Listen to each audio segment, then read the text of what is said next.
شروع کرتا ہوں اللہ تعالیٰ کے نام سے جو بڑا مہربان نہایت رحم والا ہے۔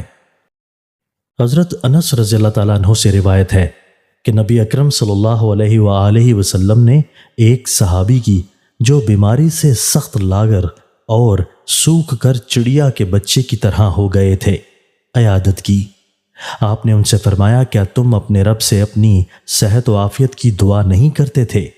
انہوں نے کہا، میں دعا کرتا تھا کہ اے اللہ، جو سزا تو مجھے آخرت میں دینے والا تھا وہ سزا مجھے تو دنیا ہی میں پہلے ہی دے دے۔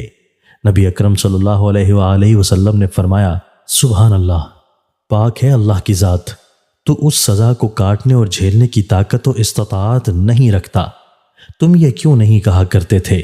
ترجمہ، اے اللہ، تو ہمیں دنیا میں بھی نیکی، اچھائی و بھلائی دے اور آخرت میں بھی حسنہ، نیکی، بھلائی و اچھائی دے اور بچا لے تو ہمیں جہنم کے عذاب سے۔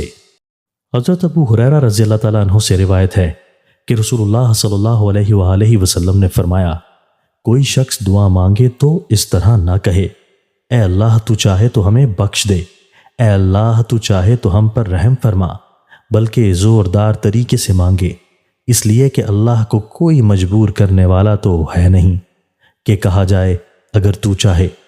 وضاحت، یعنی شبہ اور تذبذب والی اور ڈھیلے پن کی بات نہیں ہونی چاہیے، بلکہ پورے عزم، پختہ ارادے اور اپنی پوری کوشش کے ساتھ دعا مانگے، جیسے مجھے یہ چاہیے، مجھے یہ دے، مجھے تو بس تجھی سے مانگنا ہے اور تجھی سے پانا ہے، وغیرہ وغیرہ۔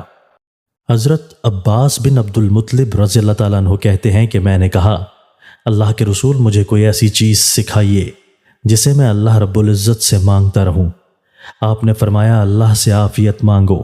پھر کچھ دن رک کر میں رسول اللہ صلی اللہ علیہ وآلہ وسلم کے پاس حاضر ہوا اور عرض کیا، مجھے کوئی ایسی چیز بتائیے جسے میں اللہ سے مانگتا رہوں۔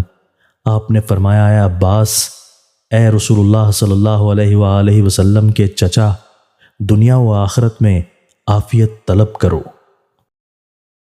دوستو، اللہ تعالی ہمیں ان احادیث مبارکہ پر عمل کرنے اور اپنی زندگیوں کو سنوارنے کی توفیق عطا فرمائے۔